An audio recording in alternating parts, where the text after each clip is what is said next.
आप सभी का स्वागत हमारे YouTube चैनल सह्याद्री एकेडमी पर। पिछले लेक्चर में हमने पर्यावरण अध्ययन के बारे में बात की थी। आज उसी के आगे दूसरा लेक्चर है जिसमें हम पर्यावरण अध्ययन के तहत पर्यावरण में होने वाले प्रदूषण के बारे में बात कर रहे थे। उसमें हमारा जो पहला टॉपिक है प्रदूषण के अंतर्गत वो था वायु प्रदूषण। थोड़ा सा हम इसके बारे में थोड़ा सा अध्ययन करते हैं, फिर पूरा जितना वायु प्रदूषण के जितने भी तथ्य हैं उन सबको धीरे धीरे करके अध्ययन करेंगे। तो वायु प्रदूषण को पढ़ने से पहले हम थोड़ा सा ध्यान देते हैं अपने वायुमंडल के बारे में कि वो उसमें कौन सी गैसें पाई जाती हैं, कितनी मात्रा में पाई जाती हैं। तो थोड़ा सा उसके बारे में देखते हैं, फिर वायु प्रदूषण के बारे में बात करते हैं। तो जरा पहला तथ्य देखते हैं कि अगर कभी भी प्रश्न आता है कि हमारी जो पृथ्वी है, पृथ्वी का कवच किसे कहा जाता है, तो हमारी पृथ्वी का कवच वायुमंडल को ही कहा जाता है। अच्छा, बात आती है वायुमंडल। तो वायुमंडल में होता क्या क्या है? वायुमंडल एक प्रकार का गैसों का आवरण है, गैसीय गोला होता है जिसमें असंख्य प्रकार की गैसें पाई जाती हैं। उनमें से कुछ प्रमुख गैसें हैं जिसके बारे में हम देखते हैं। वायुमंडल में अनेकों प्रकार की गैसें एक निश्चित मात्रा में पाई जाती हैं। उनका एक निश्चित अनुपात होता है, निश्चित प्रतिशत मात्रा होती है जितने में वो उपस्थित रहती हैं। अर्थात वायुमंडल एक साम्यावस्था में रहता है अगर वो अपने निश्चित अनुपात में होती हैं। तो हमारे वायुमंडल में प्रमुख रूप से पाई जाने वाली निम्न गैसें हैं। पहली है नाइट्रोजन। नाइट्रोजन की मात्रा होती है 78%। अगर टोटल 100% गैसें हैं तो उनमें से 78% मात्रा नाइट्रोजन की होती है। दूसरे स्थान पर है ऑक्सीजन। ऑक्सीजन की मात्रा 21% के आसपास होती है। सही आंकड़ा है 20.95%। लगभग 21% ऑक्सीजन की मात्रा वायुमंडल में उपस्थित होती है। तीसरी गैस आर्गन। आर्गन गैस की मात्रा 0.93% के आसपास होती है। मोटा मोटी 1%, लेकिन है नहीं, एग्जैक्ट डेटा यही है, यही पूछा भी जाता है। तो आर्गन की मात्रा 0.93% के बराबर होती है। चौथी गैस है और बहुत ही महत्वपूर्ण गैस है कार्बन डाइऑक्साइड। इसे ही CO2 बोलते हैं, कार्बन डाइऑक्साइड। कार्बन डाइऑक्साइड की उपस्थित मात्रा हमारे वायुमंडल में 0.03 नहीं 0.03%। ध्यान रखना 0.03 दिया हुआ है, ना कि 0.3। ये गलत है। ये प्रश्न कई बार पूछा गया है कि हमारे वायुमंडल में उपस्थित कार्बन डाइऑक्साइड की मात्रा कितनी है, तो इस तरह रहता है। कई बार लोग 0.3 पे टिक कर देते हैं, ये गलत है। तो ये अभी हमारे वायुमंडल का स्ट्रक्चर है। अब बात आती है वायु प्रदूषण की। जब कभी वायुमंडल में जो अनेकों प्रकार की गैसेस उपस्थित हैं, इनके प्रतिशत मात्रा या इनका जो निश्चित अनुपात है, इसमें कुछ हेर फेर हो जाए, कोई गैस एकदम से ज्यादा हो जाए, कोई गैस एकदम से कम हो जाए, या इनके अतिरिक्त अन्य कुछ विषाक्त गैसें हमारे वायुमंडल में आ जाएं, तो उसके कारण हमारा जो वातावरण है वो प्रदूषित हो जाता है। तो इस प्रकार का जो प्रदूषण है वही वायु प्रदूषण कहलाता है। ये तो एक समझाने के तौर पे है, बाकी अभी इसकी परिभाषा में देखते हैं। अब जैसे आप इसी में देख लीजिए, मान लीजिए नाइट्रोजन 78% है, 1-2% आगे पीछे होगी तो समस्या ज्यादा नहीं आएगी। लेकिन पता चले ये 50% हो जाए और कार्बन डाइऑक्साइड की मात्रा 10% हो जाए, एकदम से सब पलट जाएगा। सोचिए 0.03% पे ये हाल है। गर्मी बढ़ाने में सहायक होती है, अभी आगे चल के इस पे बात होगी। तब इतना हाल, अगर इनका कंपोजिशन जैसे ही गड़बड़ा जाएगा तुरंत एकदम अव्यवस्था फैल जाएगी। प्रदूषण, वायु प्रदूषण इतना ज्यादा बढ़ जाएगा कि धरती का एग्जिस्ट होना मुश्किल हो जाएगा, कोई भी प्राणी निवास नहीं कर सकता है। तो ये मोटे तौर पे चर्चा होनी है कि वायु प्रदूषण होता क्या है। अब हम आगे बात करते हैं वायु प्रदूषण की परिभाषा क्या है।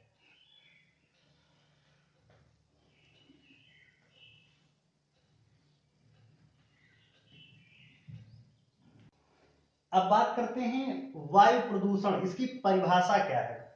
तो जैसा कि अभी बताया है कि वायुमंडल में उपस्थित गैसों में होने वाला अवांछनीय परिवर्तन जो कि उस वायुमंडल के अंदर रहने वाले समस्त जैविक तत्वों अर्थात वनस्पति एवं जीव जंतुओं के जीवन को प्रभावित करता है, वही स्थिति वायु प्रदूषण कहलाती है। जब वायु प्रभावित करेगी तो वायु प्रदूषण कहलाएगा।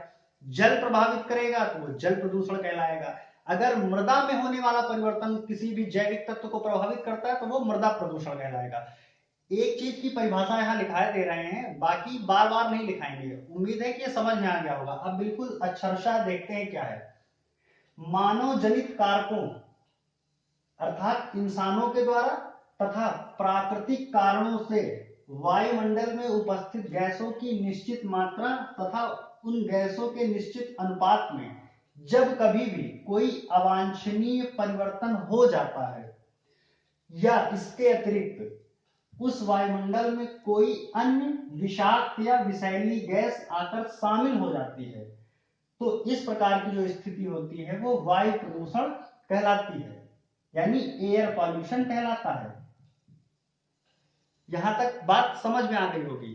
अब दूसरा एक प्रश्न, इतनी सबसे ज्यादा बात पूछा गया, सबको पता होना चाहिए लगभग, अगर नहीं पढ़ा है तो जरा यहाँ पे देखते हैं।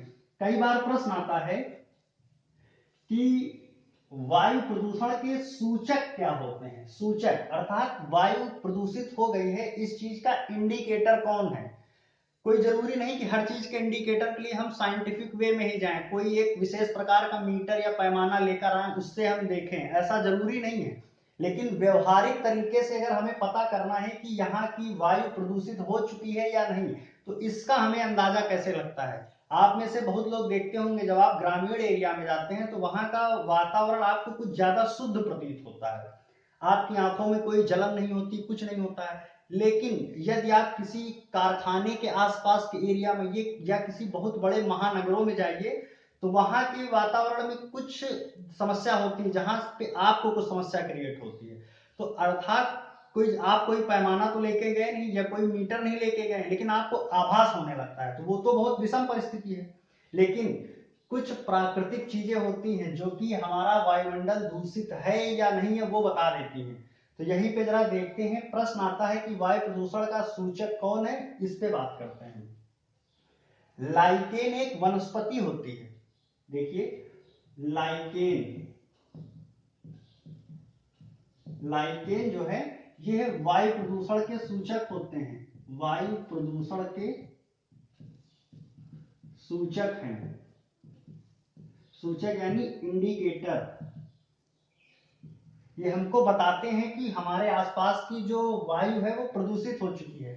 अब बात आती है लाइकेन है क्या। लाइकेन एक प्रकार की वनस्पति है। अब वनस्पति में भी क्या है, लाइकेन दो चीज से मिलकर बनता है, कवक प्लस शैवाल। ये दोनों जो है साइनोबैक्टीरिया कहलाते हैं। साइनो बैक्टीरिया कभी बायो में पढ़ाएंगे तो वहां पे आएगा कि साइनोबैक्टीरिया फैमिली क्या होती है। फिलहाल अभी इतना याद देखिए, साइनोबैक्टीरियल चीजें हैं। तो लाइकेन दो चीज से मिलकर बनता है, एक है कवक और दूसरा है शैवाल। सामान्य तौर पे लोग इसे बोलते हैं काई। आप सब लोग समझ गए हैं काई क्या होती, लगभग सारे लोग जानते होंगे। आपने एक चीज देखी होगी, जहां कहीं पर थोड़ा सा सीलन होती है, गीलापन होता है, या चट्टानों में, या खासकर एक ऐसी दीवार जिस पर लगातार पानी थोड़ा बहुत आता है, तो उसकी दीवार पे हरे रंग की एक हल्की सी परत जम जाती है, वनस्पतिक रूप की परत होती है, वही चीज लाइकेन कहलाती है। उम्मीद करते समझ में आ गया होगा। या आपको ना समझ में आया तो आप एक बार गूगल में लाइकेन की इमेज देख लीजिएगा, पूरा क्लियर हो जाएगा। अच्छा थोड़ा सा देखते हैं, जैसे आप बहुत सारे पहाड़ों को देखते होंगे तो पहाड़ क्या है, हरे रंग की वनस्पति से बिल्कुल ढके हुए होते हैं। बड़े बड़े पत्तों की बात नहीं हो रही है, एकदम उसी मिट्टी के साथ मिले हुए चट्टानों को ढके रहते हैं। तो वो जो हरे रंग की पतली परतनुमा वनस्पति होती है वही लाइकेन, लाइकेन या वो कवक और शैवाल ही होती है। तो ये चीज जो होते हैं यही लाइकेन कहलाते हैं, और लाइकेन ही वायु प्रदूषण के सूचक होते हैं। उम्मीद कर रहे हैं कि ये पूरी तथ्य समझ में आ गए होंगे। ये प्रश्न कई बार पूछा गया है कि वायु प्रदूषण का सूचक है, पहला ऑप्शन लाइकेन, दूसरा कुछ और, तीसरा उसमें उपस्थित ऑक्सीजन की मात्रा, उसमें उपस्थित हाइड्रोजन की मात्रा। ऐसा बिल्कुल नहीं है। और अपने दिमाग से सारे लोग एक ये ख्याल निकाल दें कि वायुमंडल, बहुत लोग जब तक नहीं पढ़े हो तो उनको लगता है कि वायुमंडल में ऑक्सीजन जितनी ज्यादा होगी वातावरण उतना ही शुद्ध होगा, ऐसा बिल्कुल नहीं है। ऑक्सीजन तो ज्यादा तब होगी ना जब पेड़ पौधे ज्यादा होंगे, और पेड़ पौधे तब ज्यादा होंगे जब उनके जीने के लिए हम कार्बन डाइऑक्साइड देंगे। तो ऑक्सीजन का होना कार्बन डाइऑक्साइड के होने पर ही निर्भर करता है, दोनों में इंटर रिलेशनशिप है। तो अगर किसी को लगता हो कि ऑक्सीजन की जितनी ज्यादा मात्रा उतना अच्छा वातावरण, ऐसा बिल्कुल नहीं है। तो ये प्रश्न आता है, उसमें एक ऑप्शन, पहला ही ऑप्शन ऑक्सीजन मिलता है, कि लिखा रहता है कि वायु प्रदूषण के सूचक हैं या कौन, तो कार्बन डाइऑक्साइड सूचक नहीं है, ऑक्सीजन सूचक नहीं है, कौन है सूचक? लाइकेन। अब दूसरी बात, ये तो पहला तथ्य हो गया कि वायु प्रदूषण के सूचक लाइकेन है। दूसरा पॉइंट आता है लाइकेन का बढ़ना। लाइकेन का बढ़ना सूचक है। अब बताइए, ये प्रश्न घुमा के पूछा गया है। बहुत पहले तक लोगों ने इसको तो रट रखा था, लेकिन एक बार परीक्षा में ये आ गया कि कोई एक स्थान विशेष है, वहां पर लाइकेन नामक वनस्पति बढ़ रही है। तो ये किस चीज का सूचक है? ये है वायु के शुद्धता का सूचक है या वायु के प्रदूषित होने का सूचक है? तो जरा ध्यान दीजिए, यदि कहीं पर लाइकेन नामक वनस्पति बढ़ रही है तो इसका मतलब उस एरिया की या वहां के वातावरण की जो वायु है वो पूर्णतः शुद्ध है। यानी लाइकेन का बढ़ना वायु की शुद्धता को इंगित करता है।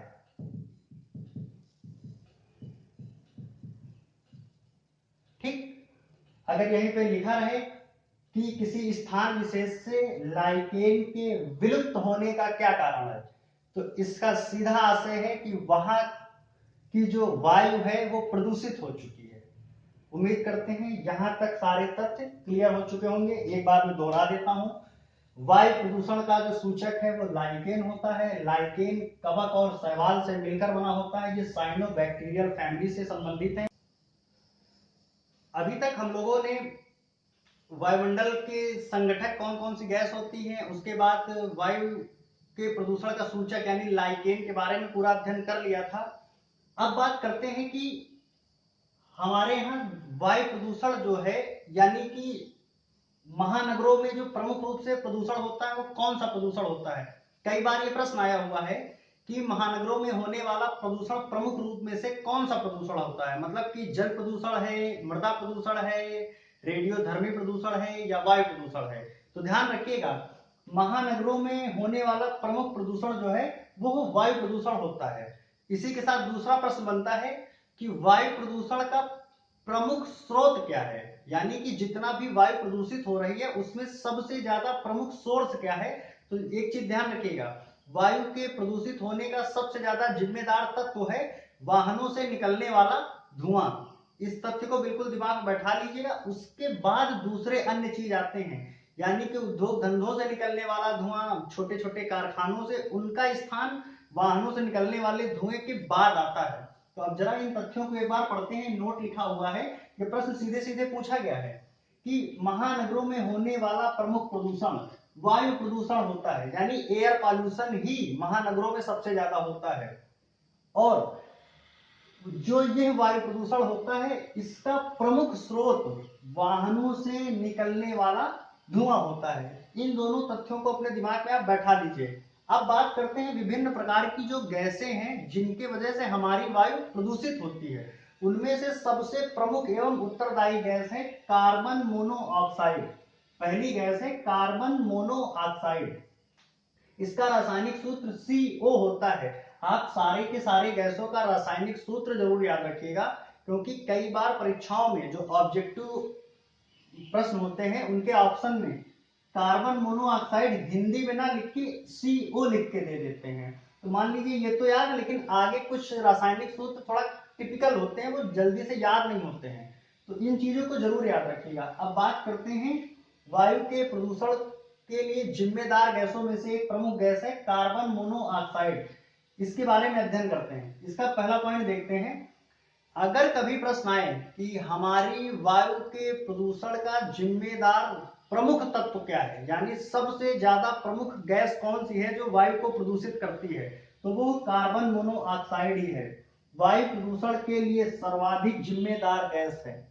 अगला पॉइंट, कुल जितनी भी वायु प्रदूषित होती है उसका 50% प्रदूषण का हिस्सा सिर्फ यही गैस है, यानी कुल वायु प्रदूषण का 50% प्रदूषण सिर्फ कार्बन मोनोऑक्साइड गैस के कारण ही होता है। अगला पॉइंट है कि कार्बन मोनोऑक्साइड को दम घोटू गैस भी कहा जाता है। दम घोटू गैस यानी स्ट्रगलेटिंग गैस, यानी कि जहां कहीं भी वातावरण में कार्बन मोनोऑक्साइड गैस की मात्रा ज्यादा होती है वहां के लोगों को सांस लेने में समस्या होती है, सांस लेने से उनकी सांस फूलती है यानी उनका दम घुटता है। इसी वजह से कार्बन मोनोऑक्साइड को दम घोटू गैस भी कहते हैं। अब जरा ऐसा क्यों होता है इसको देखते हैं। ये पूछा गया है कि एक प्रश्न आता है कि ऑक्सीजन की तुलना में निम्न में से कौन सी गैस हमारे रक्त में अत्यधिक तेजी से घुलती है। तो ध्यान रखिएगा, हमारे रक्त में ऑक्सीजन से भी तेजी से अगर कोई गैस घुलती है तो वो कार्बन मोनोऑक्साइड ही है। इसी वजह से इसे दम घोटू गैस कहते हैं। तो जरा देखते हैं कि CO गैस हमारे शरीर में रक्त में उपस्थित हीमोग्लोबिन में ऑक्सीजन की तुलना में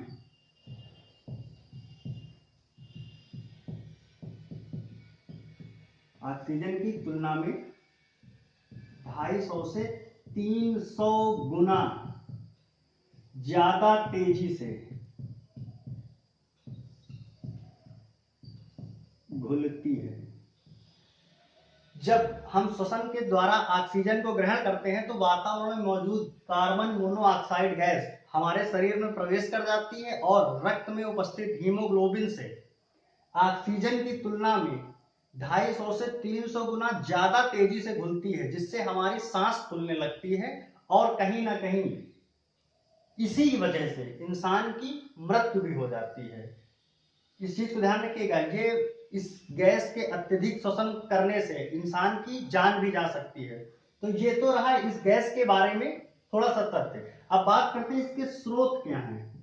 इसके स्रोत, तो जरा इसके स्रोत पे चर्चा करते हैं। कई बार ये प्रश्न पूछा जाता है कि इस गैस के स्रोत क्या हैं। तो जरा लिखिए कार्बन मोनोऑक्साइड गैस के स्रोत। 2 मिनट।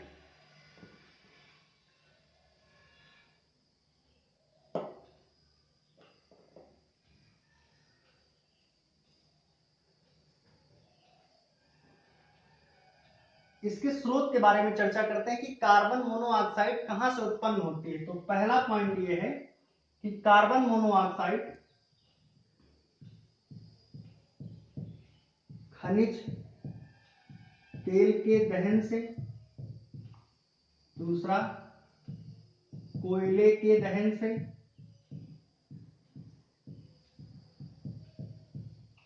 तीसरा और सबसे महत्वपूर्ण यही पूछा जाता है सिगरेट के धुएं से।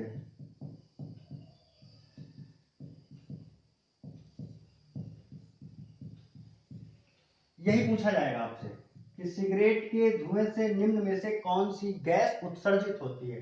बाकी जो ये ऊपर के दोनों हैं इनसे अन्य गैसेस भी निकलती हैं, ऐसा नहीं कि सिर्फ यही निकलती है, नाइट्रोजन के ऑक्साइड्स भी इनसे उत्सर्जित होते हैं, लेकिन इसकी भी मात्रा होती है। चौथा, वाहनों से निकलने वाला धुआं, वो सबसे पहले आपको बताया ही था महानगरों में, वाहनों से निकलने वाले धुएं में।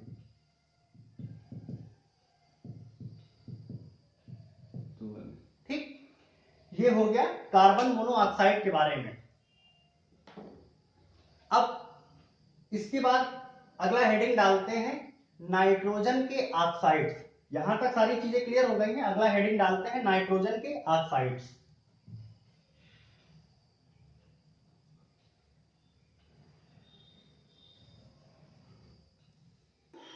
सेकंड पॉइंट है नाइट्रोजन के ऑक्साइड्स। अच्छा देखिए, ये लिखा हुआ है नाइट्रोजन के ऑक्साइड्स, ना कि नाइट्रोजन ऑक्साइड। इस शब्द को थोड़ा सा ध्यान रखिए, क्योंकि नाइट्रोजन और ऑक्सीजन तत्व के मिलने से जो भी पदार्थ या जो भी रासायनिक तत्व बनते हैं वही नाइट्रोजन के ऑक्साइड्स हैं। ये कई सारे होते हैं जो कि यहाँ लिखे हैं, NO, N2O, N2O, NO2, N2O3। तो आप समझ चुके होंगे कि नाइट्रोजन के ऑक्साइड्स का क्या मतलब है। अगर नाइट्रस ऑक्साइड लिखते हैं तो ये हो जाता या ये हो जाता, जो भी है, लेकिन ऑक्सीजन और नाइट्रोजन के कई अणु मिलकर कई तरह के तत्व बनाते हैं, तो वो ये चीज लिखी है, इसलिए कंफ्यूज मत होइएगा। अगला इसी तरह पॉइंट आएगा सल्फर के ऑक्साइड, जिसमें SO2, SO3, SO4 ये होते हैं, तो इसलिए इस तरह लिखा गया है। तो अब बात करते हैं कि हमारे वायु प्रदूषण के लिए जो भी जिम्मेदार तत्व हैं। तो इसके पहले अभी हमने बात किया था कार्बन मोनोऑक्साइड, अब दूसरा है नाइट्रोजन के ऑक्साइड। इनसे क्या समस्या आती है और इनके प्रमुख स्रोत क्या होते हैं, इसी से प्रश्न बनता है और कुछ नहीं है। तो देखिए, जो नाइट्रोजन के ऑक्साइड होते हैं, इनके जो स्रोत हैं, इनके उत्पन्न होने के प्रमुख स्रोत हैं खनिज तेल और कोयले के दहन से। जब कभी भी किसी भी खनिज तेल का दहन किया जाता है तथा कोयले का अपूर्ण दहन, ध्यान रखिएगा, कोयले कई प्रकार के होते हैं। कुछ कोयला होता है वो पूरा का पूरा जल जाता है तो उसमें धुआं नहीं होता है, धुआं उसी प्रकार के कोयले में होगा जिसका पूर्ण दहन नहीं हो सकता है, यानी कि उसमें कार्बन की प्रतिशत मात्रा कम होती है। वही जो कोयला होता है वो धुआं देता है, तो उसके धुएं से ही नाइट्रोजन के ऑक्साइड्स उत्पन्न होते हैं। और जो खनिज तेल होता है उसके दहन से भी नाइट्रोजन के ऑक्साइड्स उत्पन्न होते हैं। अगर कभी प्रश्न आए कि नाइट्रोजन के ऑक्साइड्स के प्रमुख स्रोत क्या हैं, तो खनिज तेल का दहन और कोयले का दहन। हालांकि कार्बन मोनोऑक्साइड में था, लेकिन उसमें प्रमुख रूप से प्रश्न आता है सिगरेट वाले के लिए और वाहनों से निकलने वाले धुएं को दिया जाता है। और नाइट्रोजन के ऑक्साइड के लिए कोयले को ज्यादा पूछा गया। आप पुराना पेपर कुछ उठाइएगा तो उसमें आपको इस तरह के प्रश्न जरूर मिलेंगे। दूसरा पॉइंट है कि वातावरण में नाइट्रोजन के ऑक्साइड्स यानी ये जो गैस है, इसकी उपस्थिति रहने से जीवों में समस्या क्या आती है, यानी प्राणियों में क्या समस्या आती है। तो इसके कारण मनुष्यों में फेफड़े का कैंसर होने की प्रबल संभावना होती है, इतना हानिकारक है ये। अगला पॉइंट, आप लोग खुद देखते होंगे कि कभी भी कोई व्यक्ति धुएं में बैठता है तो एक तो उसकी सांस फूलती है और खांसी बहुत आने लगती है। तो इस प्रकार की चीजें हैं। कई कारखानों में काम करने वाले व्यक्तियों को अक्सर फेफड़े के कैंसर होने की समस्याएं आती हैं, उन सब के कारण यही है। आप अभी पुराने कोई आर्टिकल्स पढ़िए या खबरों में आता है तो उन सब का कारण यही है। अगला पॉइंट देखते हैं कि इसके नाइट्रोजन के ऑक्साइड से और क्या समस्या आती है। तो देखिए, जो नाइट्रोजन के ऑक्साइड्स वायुमंडल में उपस्थित होते हैं वो वायुमंडल में पहले से उपस्थित नमी यानी ऑक्सीजन से क्रिया कर लेते हैं। यानी कि अगर कोई NO जो है या N2O या NO2, ये वायुमंडल में जो उपस्थित नमी होती है उससे क्रिया करते हैं, तो उसके साथ ही वो नाइट्रिक एसिड बना देते हैं। और यह नाइट्रिक एसिड जब बारिश होती है तो उसके साथ हमारे धरातल पे नीचे गिरता है और अम्ल वर्षा में एक सहायक तत्व होता है, जिसके कारण अम्ल वर्षा होने के कारण हमारी मृदा भी प्रदूषित हो जाती है। इसको अभी आप सिर्फ इतना रट लीजिए, जब मृदा प्रदूषण या अम्ल वर्षा एक छोटा सा टॉपिक है उसमें आएगा तो पूरा आपको समझ में आ जाएगा कि आखिर समस्या क्या होती है। तो नाइट्रोजन के ऑक्साइड वायुमंडल में उपस्थित नमी से क्रिया करके नाइट्रिक अम्ल का निर्माण करते हैं तथा वही नाइट्रिक अम्ल अम्ल वर्षा में सहायक होता है और हमारी मृदा को प्रदूषित करता है। ये नाइट्रोजन के ऑक्साइड्स हो गए हैं। अगला हेडिंग डालते हैं सल्फर के ऑक्साइड्स। हेडिंग डालिए सल्फर के ऑक्साइड्स। थर्ड पॉइंट है सल्फर के ऑक्साइड्स। इसके पहले देखा था नाइट्रोजन के ऑक्साइड्स, वैसे ही है सल्फर के ऑक्साइड्स, जिसमें सामान्यतः SO2 तथा SO3 होते हैं। इसके बारे में देखते हैं अभी कुछ देर पहले बताया था कि वायु प्रदूषण के लिए सबसे ज्यादा जिम्मेदार गैस है कार्बन मोनोऑक्साइड। वो अकेले 50% से ज्यादा जिम्मेदार है। तो उसके बाद अगर दूसरा सबसे ज्यादा जिम्मेदार कोई भी गैस है तो वो होते हैं सल्फर के ऑक्साइड। इनका योगदान लगभग 20% के आसपास होता है। तो इनको देखते हैं जरा। वायु को प्रदूषित करने में दूसरा सबसे महत्वपूर्ण कारक सल्फर के ऑक्साइड होते हैं। दूसरा चीज प्रश्न आता है, ये कई बार पूछा गया, इनकी उत्पत्ति के स्रोत क्या हैं। तो सल्फर के ऑक्साइड्स की उत्पत्ति के जो सबसे प्रमुख स्रोत हैं, इनको ध्यान से याद कर लीजिएगा। ये कई बार आया हुआ है प्रश्न कि विद्युत ताप ग्रहों से, ज्वालामुखी के विस्फोट से, थर्मल पावर प्लांट से इत्यादि जगहों से कौन सी गैस उत्पन्न होती है। तो वो सभी सल्फर ऑक्साइड्स होते हैं।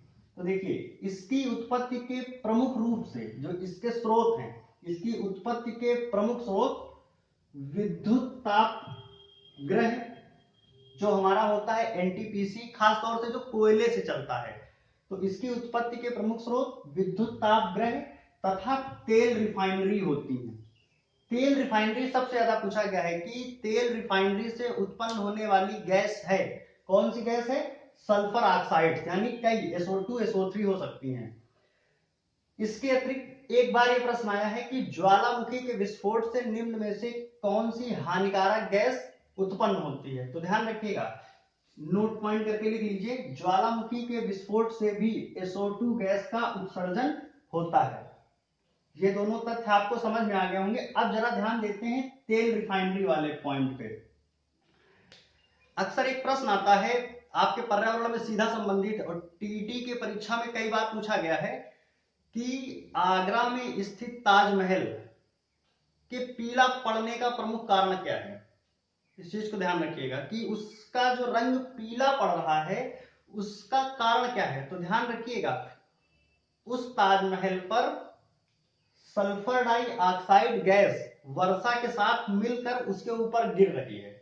तो आखिर वहां के वातावरण में सल्फर डाइऑक्साइड गैस आ कहां से रही है। तो एक चीज ध्यान रखिएगा, बहुत लोग को शायद पता भी हो, आगरा के बगल में ही मथुरा पड़ता है और मथुरा में देश की 5वीं सबसे बड़ी तेल रिफाइनरी मथुरा तेल रिफाइनरी वहां पे स्थित है। और तेल रिफाइनरी से सल्फर ऑक्साइड्स जो है ये उत्सर्जित होती है, जो कि यहाँ पे बताया जा चुका है। तो अब मान के चलते हैं कि आपको यह तथ्य क्लियर हो गया होगा कि ताजमहल का रंग के पीलेपन का प्रमुख कारण क्या है। तो इसको जरा लिख लीजिए कि ताजमहल, ये पूछा गया है सीधे घुमा के प्रश्न, ताजमहल के रंग के पीला पड़ने का प्रमुख कारण, पीला पड़ने का प्रमुख कारण मथुरा रिफाइनरी से उत्सर्जित सल्फर ऑक्साइड गैस है।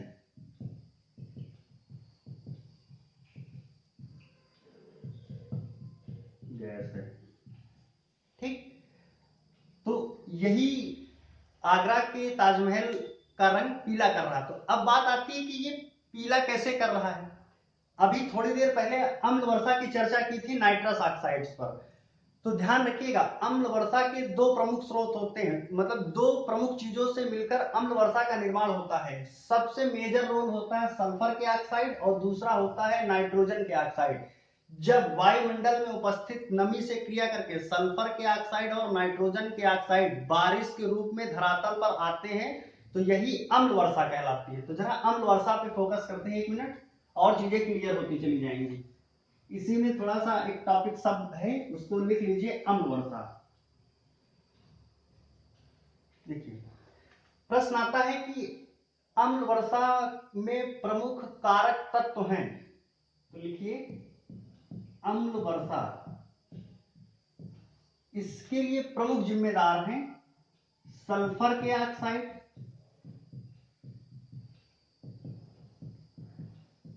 प्लस नाइट्रोजन के ऑक्साइड।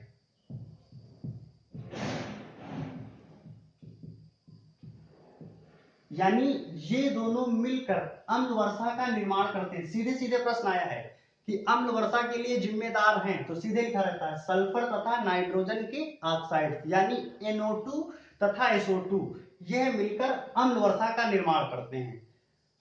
तो इस चीज को देखिएगा। अच्छा, दूसरी चीज, जब बारिश के रूप में अम्ल वर्षा होती है तो ये ताजमहल को क्या समस्या उत्पन्न करती है, तो थोड़ा सा ध्यान दीजिएगा। जब कभी भी अम्ल वर्षा किसी भी प्रकार के पत्थरों पर पड़ती है, तो ताजमहल एक प्रसिद्ध स्थापत्य नमूना है, तो उसी की चर्चा हमेशा आती है और वैश्विक स्तर पर चर्चा होती है। तो जब अम्ल वर्षा ताजमहल के ऊपर गिरती है तो उसमें जो संगमरमर का पत्थर लगा हुआ है उसका क्षरण होता है। क्षरण मतलब अवक्षय होता है, वो धीरे धीरे कटने लगता है या खुरदुरा हो जाता है। तो वो किस वजह से होता है, उसका प्रमुख कारण है अम्ल वर्षा। और अम्ल वर्षा में भी किस तत्व का सबसे ज्यादा योगदान है, वो सल्फर के ऑक्साइड्स का होता है। तो जरा अगला चीज लिख लीजिए, SO2 गैस को क्रैकिंग गैस भी कहते हैं।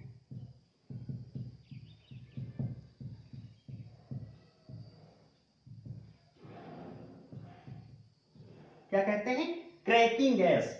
कई बार पूछा गया है निम्न में से क्रैकिंग गैस किसे कहते हैं, तो SO2 को क्रैकिंग गैस क्यों कहते हैं और क्यों कहते हैं, क्योंकि जब ताजमहल के ऊपर जब अम्ल वर्षा गिरती है तो उसका जो पत्थर है संगमरमर का, उसको ये खुरदुरा बना देता है, उसमें क्षरण होने लगता है, अवक्षय होने लगता है। अपने आसपास में भी आपने कुछ पत्थरों को देखा होगा, जब उस पर आप कोई एसिड गिराते हैं तो वो खुरदुरा हो जाता है, यानी उसका क्षरण हो जाता है, तो इसी वजह से कहते हैं। अब यहीं पे इसी की वजह से एक चीज लिखिए, स्टोन कैंसर क्या होता है।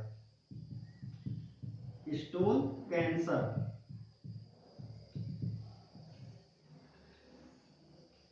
अम्ल वर्षा के कारण पत्थरों में होने वाला क्षरण ही स्टोन कैंसर कहलाता है। यानी ताजमहल का जो पत्थर है उसमें क्षरण हो रहा है तो वो स्टोन कैंसर कहलाता है। और स्टोन कैंसर के लिए उत्तरदायी कौन है, अम्ल वर्षा। अम्ल वर्षा में भी सबसे ज्यादा योगदान सल्फर के ऑक्साइड्स का। तो लिखिए, पत्थरों में अम्ल वर्षा के कारण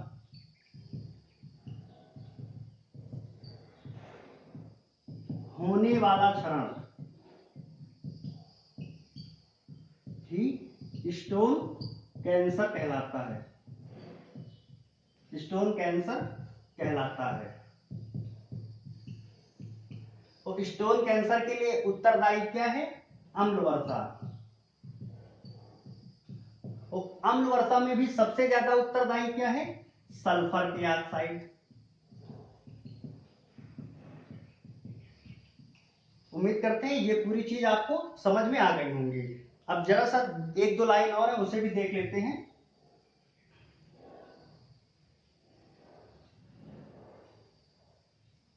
प्रश्न आता है कि विश्व में अम्ल वर्षा केंद्र कहां पर स्थापित है।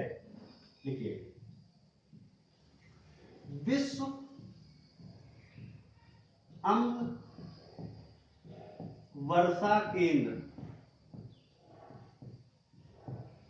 कहां पे स्थापित है, तो लिख लीजिए, विश्व अम्ल वर्षा केंद्र नॉर्वे देश की राजधानी है ओस्लो, ओस्लो में स्थापित है। ओस्लो में स्थापित है। इस शहर का नाम सबने सुन रखा होगा, इसका संबंध नोबेल पुरस्कार से भी है, इसको ध्यान रखिएगा। और नॉर्वे को मध्य रात्रि के सूर्य का देश भी कहा जाता है। ये सारी चीजें सामान्य ज्ञान की हैं, अगर नहीं पता है तो जान लीजिए, या बहुत लोगों को हो सकता है पता भी हो।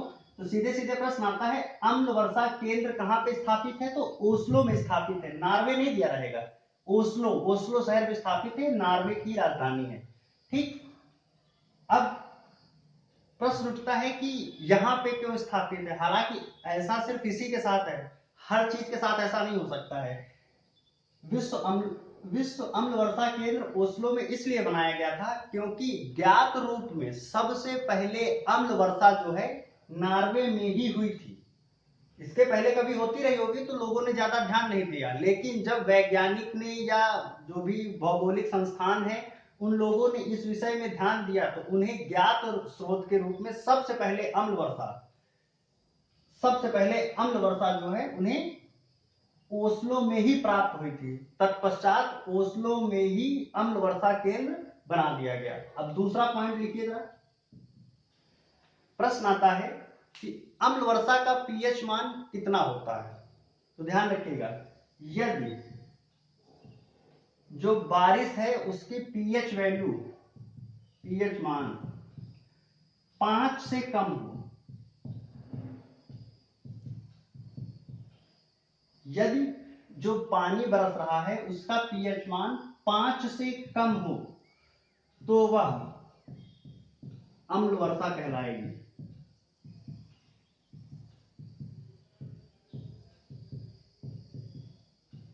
ठीक, यहां तक बिल्कुल याद कर लीजिए, ये सब प्रश्न आए हुए हैं। दूसरा चीज बायो में भी आएगा, लेकिन यहाँ पे पीएच शब्द की बात आई है तो इसको देखिए। पूछा जाता है कि जो पीएच है इसकी खोज किसने की थी। किसी भी द्रव्य का पीएच मान ज्ञात करना कि वो अम्ल है, क्षार है या उदासीन है, तो आखिर इसकी खोज किसने की थी। इसकी खोज सोरेनसन नामक एक वैज्ञानिक ने की थी। सोरेनसन नामक वैज्ञानिक ने की थी पीएच की खोज। ठीक, आज यहां तक बात करते हैं, नहीं तो लेक्चर बहुत ज्यादा बड़ा हो जाएगा। लेकिन अभी वायु प्रदूषण का पार्ट 2 भी अगला लेक्चर आएगा, अभी बहुत कुछ बाकी है।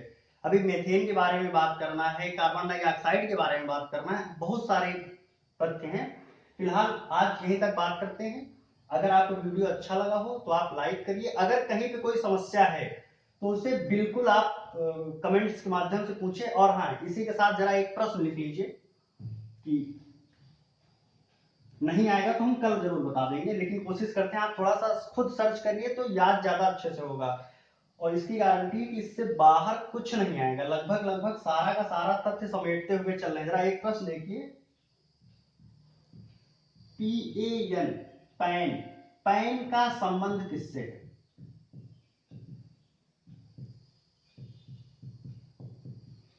ठीक, और दूसरा चीज, इसका फुल फॉर्म क्या है। आप ये कमेंट्स में इसका जवाब दीजिएगा, नहीं पता होगा तो जरूर हम बाद में बताएंगे। धन्यवाद। वीडियो अच्छा लगे तो इसे लाइक, सब्सक्राइब और शेयर जरूर कीजिए।